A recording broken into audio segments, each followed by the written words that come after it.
Eu queria começar essa mensagem fazendo duas perguntas. A primeira, o que você acha que você pode fazer para tornar a sua família feliz e abençoada? Quais atitudes você precisa tomar para que a sua família seja feliz e abençoada? Ou, se a sua família é feliz e abençoada, quais atitudes que você precisa tomar para que ela seja mais abençoada? Segunda pergunta, quando você pensa em uma família feliz e abençoada, o que vem à sua mente? Porque muitas vezes, uma família feliz e abençoada para mim é um pouco diferente do que uma família feliz e abençoada para você. Embora nós, como cristãos, temos valores e princípios que nós compartilhamos. Você sabe, talvez seja difícil a gente responder essas questões em um mundo onde impera o individualismo, em um mundo onde impera o egocentrismo. Vivemos na época da busca da autofelicidade, autoajuda, né?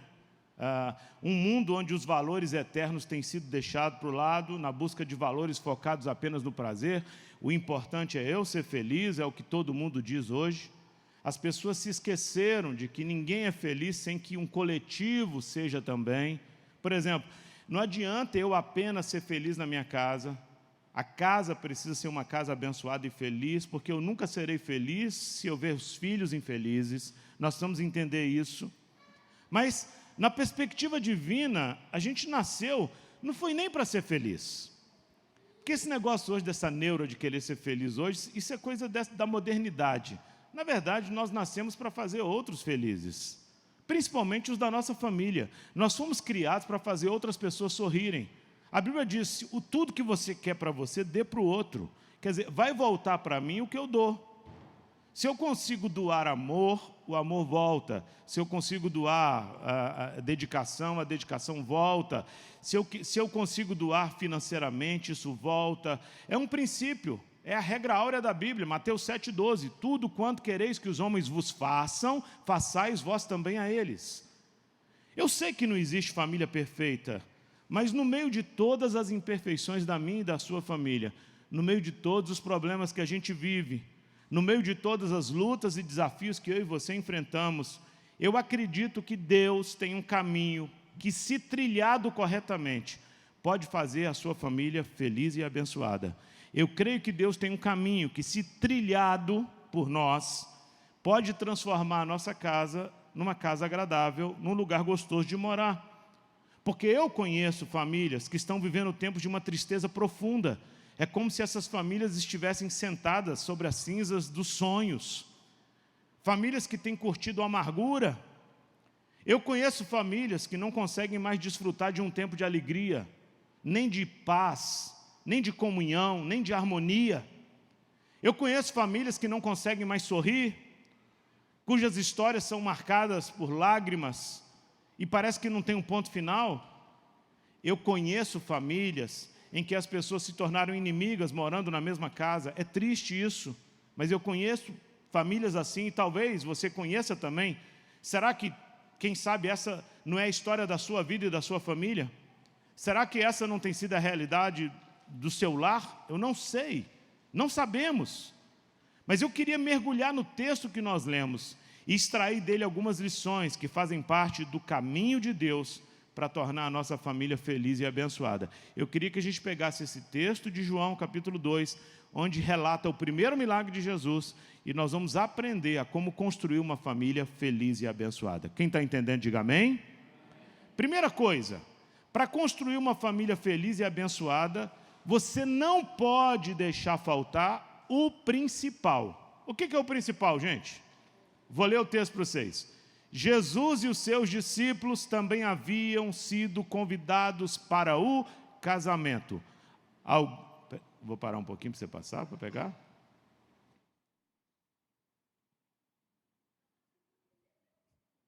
Menino é assim mesmo, gente. Jesus e os seus discípulos também haviam sido convidados para o casamento. Convidaram Jesus. Você já foi convidado para um casamento aqui? Mas você sabia que às vezes a gente é convidado, mas não vai? Mas Jesus foi. Jesus foi convidado para o casamento e foi. Jesus havia sido convidado, foi, aceitou, e o que mais me impressiona é que Jesus, em determinado momento, deixou de ser um simples convidado para ser o senhor daquela festa de casamento. Aquele foi o primeiro milagre realizado por Jesus. A presença de Jesus naquele casamento, a intervenção de Jesus naquela festa, salvaram aquela família de um grande constrangimento. E qual é a aplicação que nós temos para hoje, para os dias de hoje? A aplicação é que a maior necessidade das famílias, a maior necessidade da minha família e da sua, é da presença e da direção do Senhor Jesus. Quem é Jesus na sua família? Será que Jesus é apenas um objeto de decoração na sua casa? Será que Jesus é apenas um convidado que você chama de vez em quando para almoçar com você? Ou será que Jesus mora na sua casa? Será que Jesus tem acesso à sua casa inteira? Ou você determinou limites para ele ter acesso e disse, aqui o senhor não pode mexer? Sabe qual é o problema nosso? Quando a gente convida Jesus e coloca ele como objeto de decoração, apenas. Sabe o que eu acredito? As pessoas não estão precisando tanto de mais dinheiro ou de mais conforto, porque a gente vive hoje correndo para ter mais dinheiro e dar mais conforto para a família.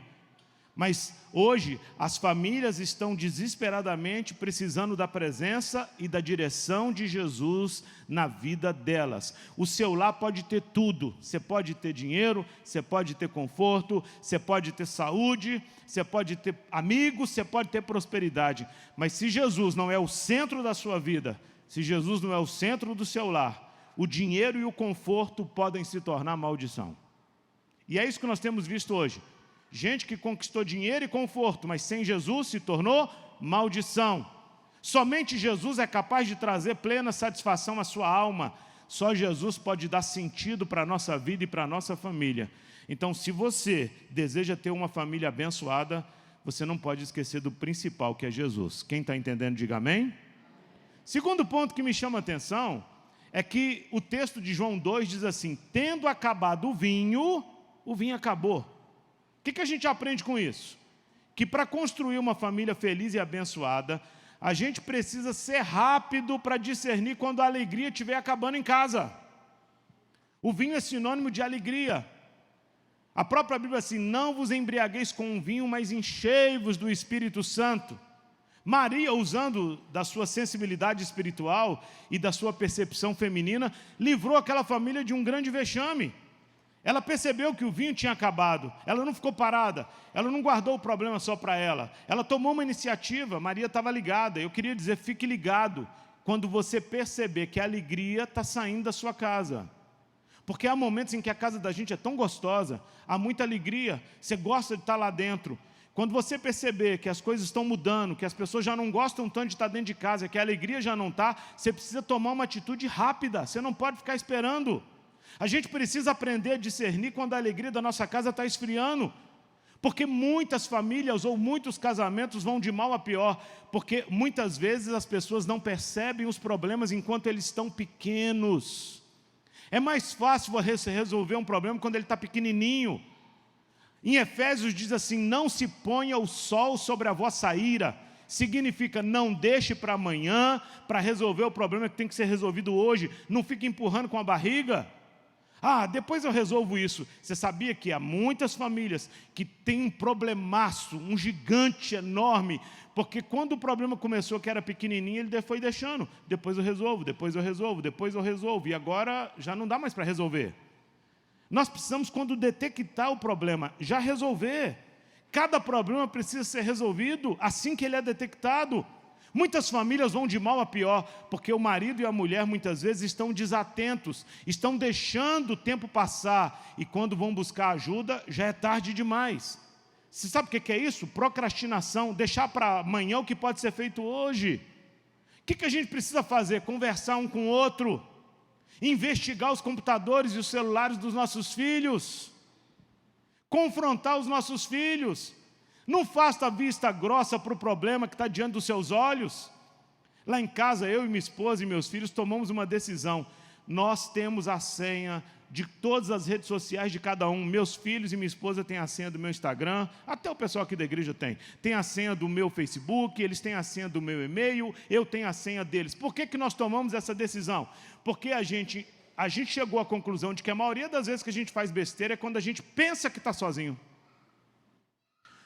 Pastor, mas e a privacidade? Vá tomar banho em privacidade. Eu decidi não ter privacidade, sabe por quê? Porque às vezes a gente usa da privacidade para fazer besteira. Agora imagina, vou dar um exemplo. Imagina que lá alguém me manda uma mensagem inbox e uma namorada que eu tive com 16 anos, tá? Suposição.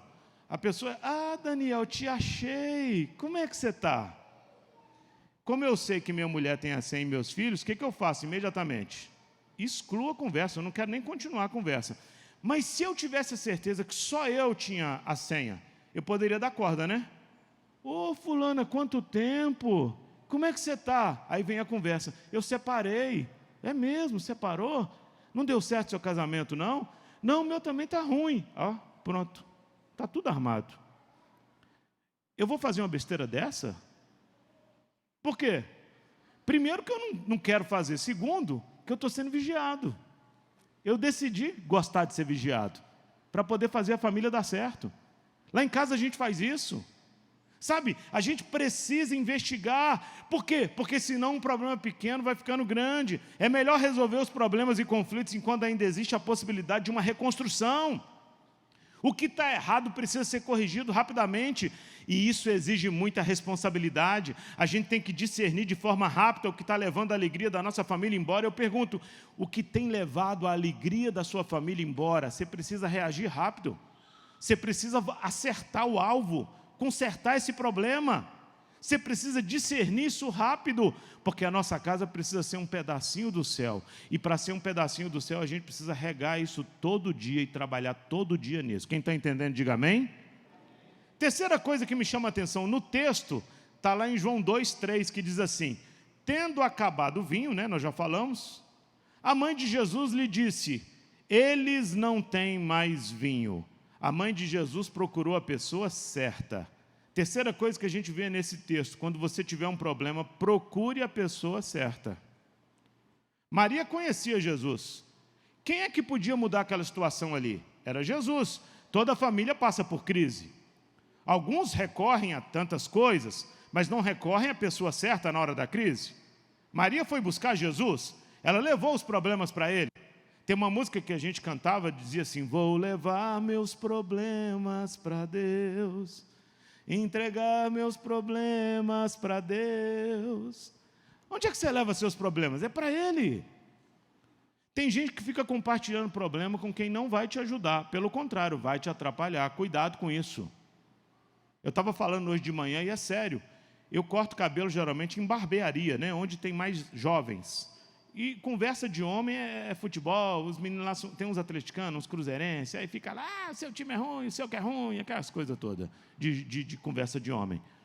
Mas eu me lembro de uma vez que eu fui cortar meu cabelo, precisava cortar urgente, não achei, e fui num salão de mulher, que eu nem conhecia, só tinha eu de homem, e era num sábado, estava cheio de mulher, umas arrumando cabelo, outra alisando, outra pintando, etc. e tal.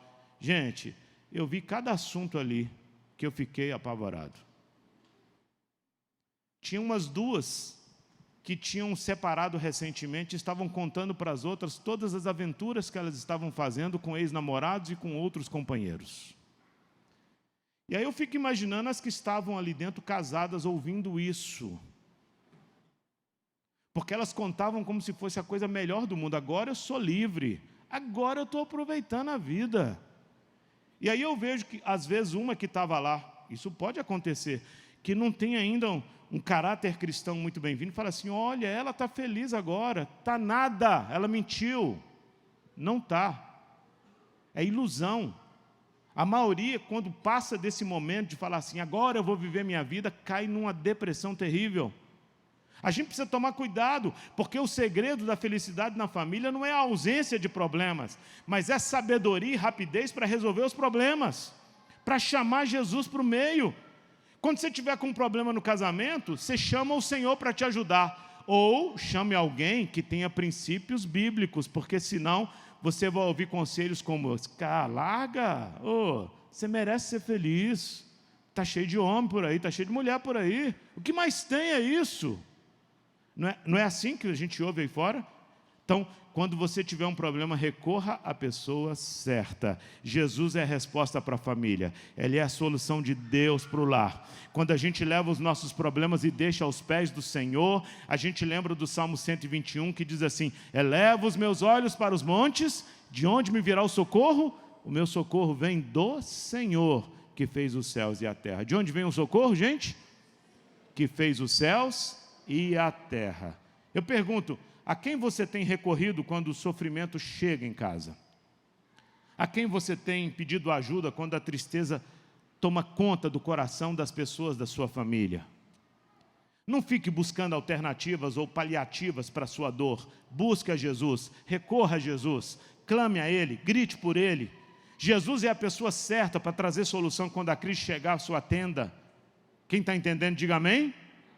Quarta coisa que me chama a atenção no texto é lá em João capítulo 2, versículo 7, que diz assim: Jesus então disse aos serviçais: encham os potes com água. E eles encheram até a borda. Jesus deu uma ordem aos serviçais, e o que os serviçais fizeram? Obedeceram. Cada pote daquele, a Bíblia diz que cabia de 80 a 120 litros de água. Jesus mandou eles encherem de água. O que eles fizeram? Não discutiram, encheram. Qual que é a quarta segredo para a gente ter uma família abençoada? A gente tem que fazer o que Jesus mandar. A gente precisa aprender a obedecer. Aqueles serviçais poderiam ter questionado, dizendo: nós não estamos precisando de água não, moço, a gente está precisando de vinho. Mas se a gente quer ver as maravilhas de Deus acontecendo na família, a gente precisa aprender a obedecer prontamente às ordens de Jesus. Ainda que pareçam absurdas, ainda que pareçam estranhas, você pode deixar de lado o seu achismo, você precisa deixar. E você precisa fazer aquilo que Deus quer. Agora, pastor, como é que eu descubro o que Deus quer para a minha família? Na palavra de Deus. A Bíblia é o manual para você.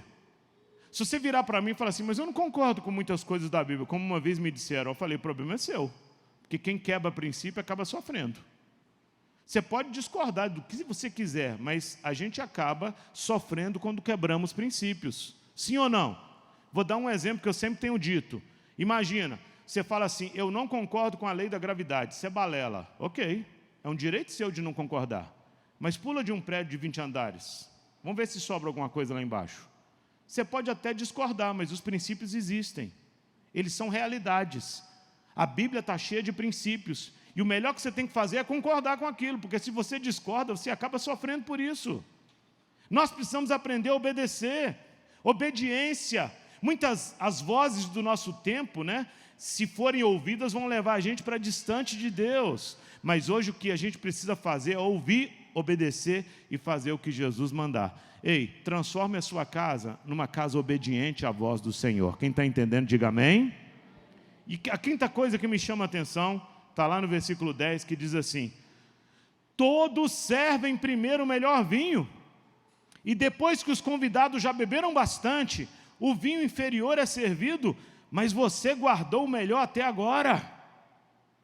Interessante, os convidados ficaram assim maravilhados, porque o melhor vinho o dono da festa guardou para o final. Sabe o que a gente aprende aqui?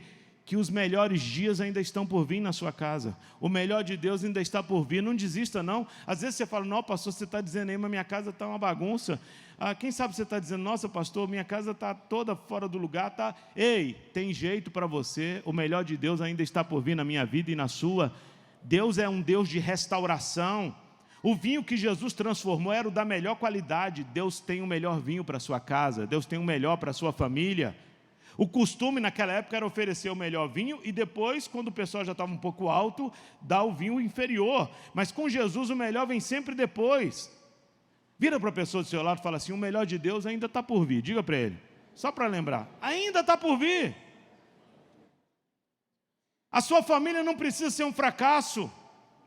Com Jesus, o casamento é uma aventura cada vez melhor, a relação de pais e filhos é uma aventura cada vez melhor. Com Jesus, a família é um desafio cada vez mais empolgante. Os melhores dias estão ainda pela frente. Eu creio que eu ainda vou experimentar o melhor de Deus, ainda muito mais do que eu já experimentei. Quantos creem nisso? Digam amém. A glória da segunda casa será maior do que a da primeira. Quando Jesus reina na família, a casa fica bonita, a casa fica cheirosa, a casa fica acolhedora. Muitos casais, infelizmente, moram na mesma casa, dormem na mesma cama, mas o coração está vazio de amor. Muitos filhos moram na mesma casa, mas eles estão distantes dos pais, o coração deles está em outro lugar. Quando nós ministramos aqui sobre educação de filhos, a primeira frase que a minha esposa colocou é isso: o coração do filho é de quem chegar primeiro. E muitas vezes quem tem chegado primeiro no coração dos nossos filhos é a televisão, é o amiguinho, as coisas lá da escola. Nós temos que conquistar o coração deles, nós temos que trazer eles para perto da gente. Eu queria desafiar você a acreditar que com Jesus o seu lar vai experimentar dias melhores. Com Jesus a sua casa vai experimentar dias de alegria, dias de amor, dias de milagres estão por vir. Nós estamos chegando no meio do mês certinho, né? Vai faltar 6 meses para terminar o ano. Nós chegamos hoje ao 6º mês do ano. Eu quero dizer, ainda tem muita coisa para Deus realizar na minha vida e na sua, neste ano ainda de 2019.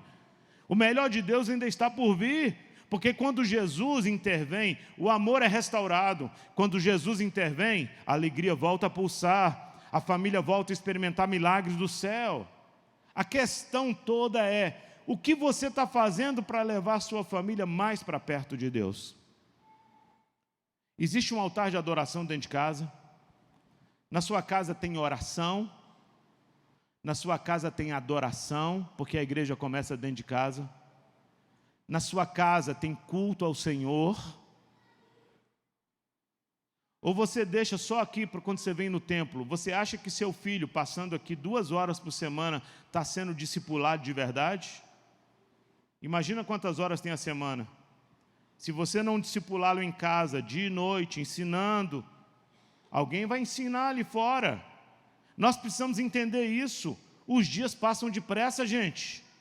Esses dias eu estava conversando com a Ivone, essa semana, falei, bem, como esse ano está passando rápido, mas Jesus está dando uma oportunidade para dar uma virada na sua vida e na vida da sua família. Eu creio que o novo de Deus está chegando para você e para a sua família. Quantos creem nisso? Digam amém. Mas para que isso aconteça, a gente não pode deixar faltar o principal, que é Jesus. A gente tem que ser rápido para discernir quando a alegria está acabando. Não deixa a alegria acabar dentro de casa. A gente precisa recorrer à pessoa certa na hora da crise. Todos nós enfrentamos crise, sim ou não? Mas a gente tem que recorrer à pessoa certa. A gente precisa obedecer e fazer o que Jesus mandar. E a gente precisa acreditar que o melhor de Deus ainda está por vir.